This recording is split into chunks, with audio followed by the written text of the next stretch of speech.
Welcome to the Lead Well podcast. Around here, we believe leadership shouldn't cost you your peace, your well-being, or the parts of yourself that you've worked so hard to reclaim.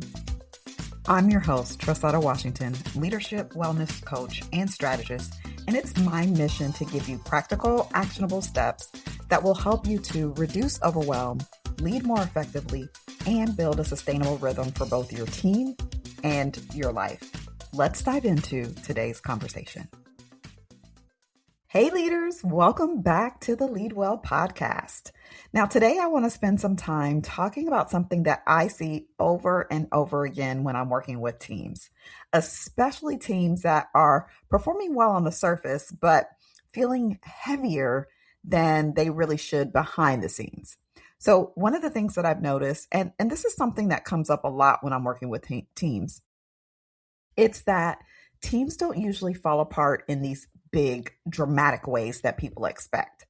It's not usually a blow up or some huge moment when everyone suddenly realizes, oh, wow, we have a problem. No, most of the time it's quieter than that. And honestly, that's part of why it is so easy to miss. When I am brought into an organization, leaders will often start the conversation by telling me that on paper, their team is doing fine. And technically, they're not wrong, right? Because the work is getting done, deadlines are being met, people are showing up, and they're doing what they're supposed to do. So from the outside, everything really looks like it's functioning. But here's the thing. That's usually when they pause. And I've come to recognize that pause because that's where the real concern lives. That's when someone says, I don't really know how to explain it, but something just feels off. And that feeling matters more than leaders sometimes realize, because what's happening in those moments is typically that performance and health have started to separate, even though no one has really named it or recognized it yet, right? The team is still the team is still producing, but the way that they're producing is costing more than it used to. High-performing teams especially are really good at hiding that cost because high-performing teams can carry a lot, right? And because they can carry it, most of the time or oftentimes they do. They carry more than what they really should. They become the team that leadership leans on when things get busy or complicated. They're the ones who get trusted with more responsibility, more urgency, more, can you just handle this? And none of that starts out as a problem. It usually starts out as trust. It's like we trust the team. And so as a result, we ask for more from them. But over time, that trust quietly turns into an over-reliance. And it happens so gradually that no one really notices when the weight starts to add up. And what makes this so tricky is that the cracks don't show up where leaders are typically looking. They don't show up in the missed deadlines or in obvious mistakes. Where they show up is in energy, in tone, in how people start interacting with one another. People will stop raising concerns early on in the process. They just take on more work without saying anything.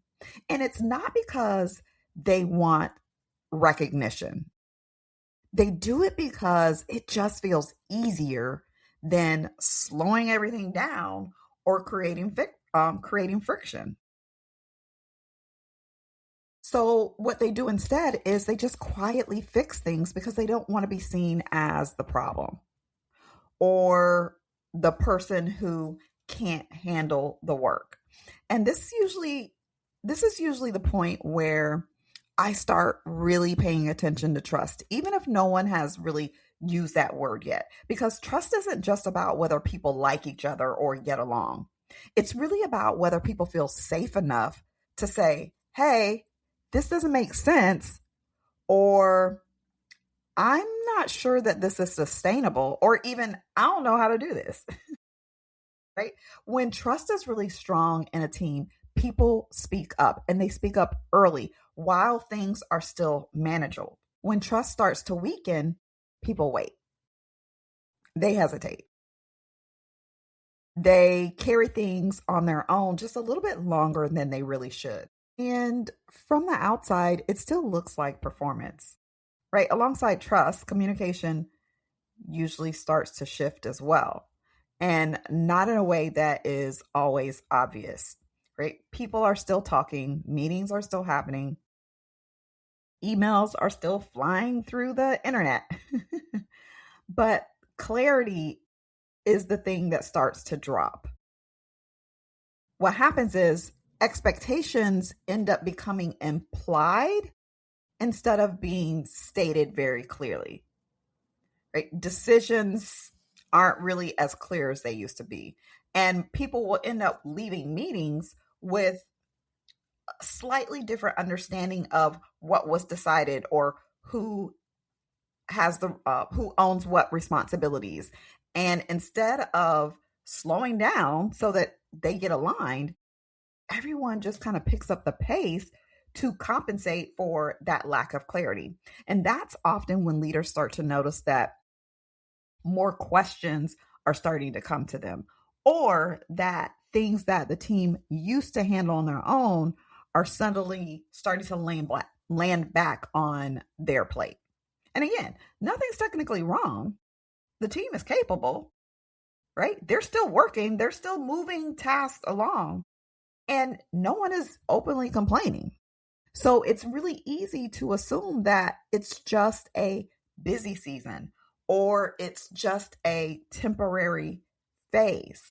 But the team is already communicating. They're just not doing it out loud. Once trust and communication start to become strained, even just a little, the next thing that typically shifts is how people work together day to day. Collaboration starts to feel a bit heavier, but not in a way that is always easy to describe or name. On the surface, everyone appears to be cooperating still. People are still being polite. But underneath all of that, the workload is getting uneven. And there's certain people who are just quietly starting to carry more than their share. You'll often see the same people stepping in or stepping up to cover any gaps that may be there, or to fix things before anyone notices. They're answering questions that technically aren't even theirs to answer, just to keep things moving. And again, this isn't because anyone has any bad intentions. It's usually because those individuals care deeply about the work and about the team. And so it just feels easier to them to handle it rather than slow down and ask for the clarity that they need or the support that they need. But here's the thing. Over time, that kind of silent overworking starts to wear people down. And that's usually when performance becomes the focus, right? Because now leaders are starting to notice that deadlines are being missed, balls are being dropped. Accountability doesn't really feel like it is evenly spread.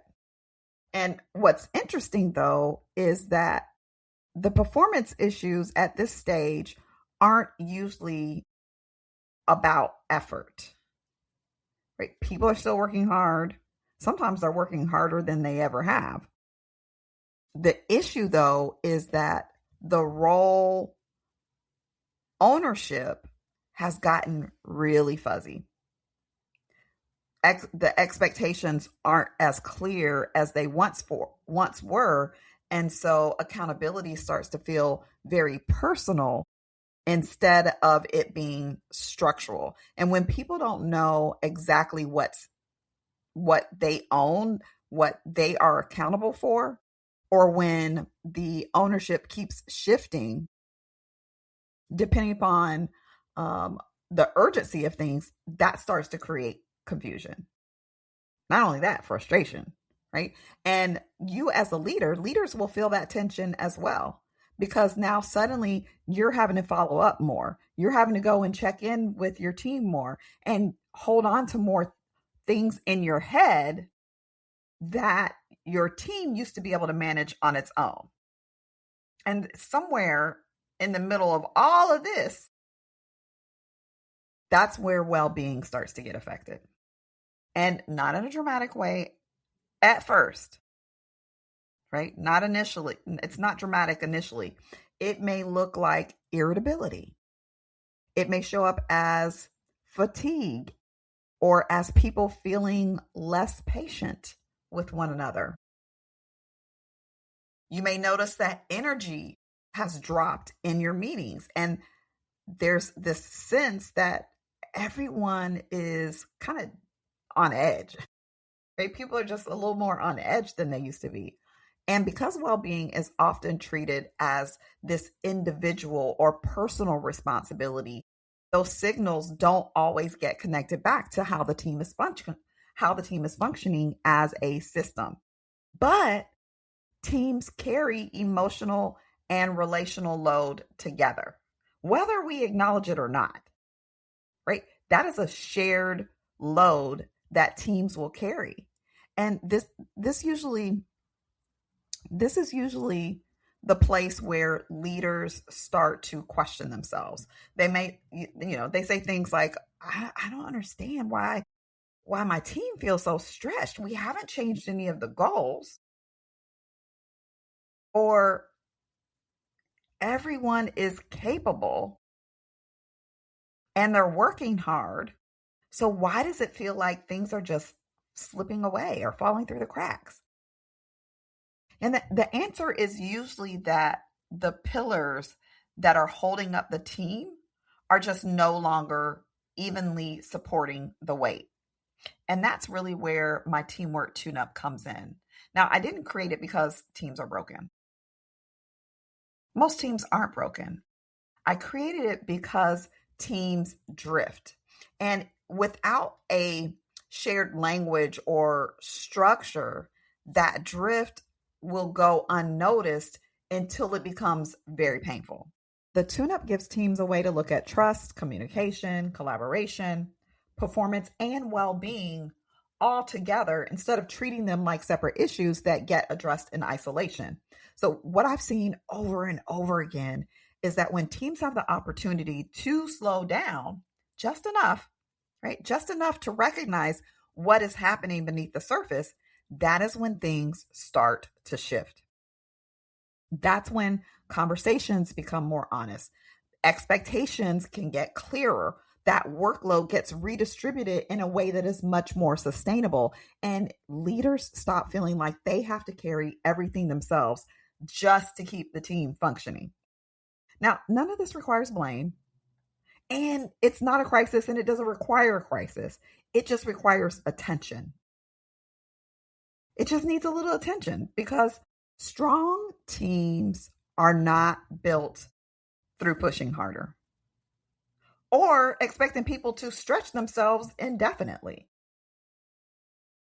Strong teams are built by strengthening the things that hold them together, especially before that strain turns into burnout or disengagement.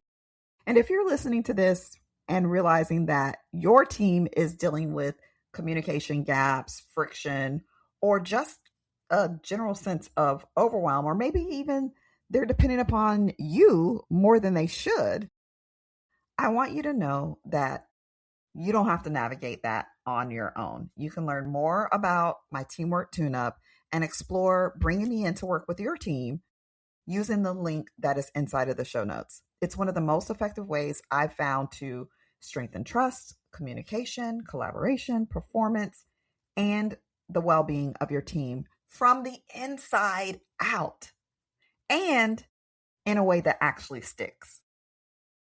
So as you're thinking about your own team, I want you to hold on to this idea. Teams don't need more pressure. They don't need more pushing.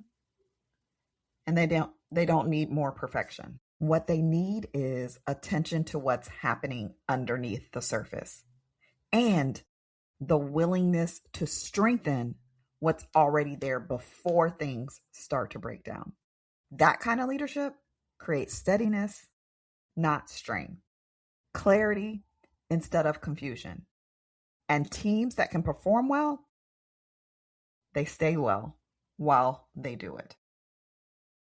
That's all I have for you today. Until next time, lead well and live well.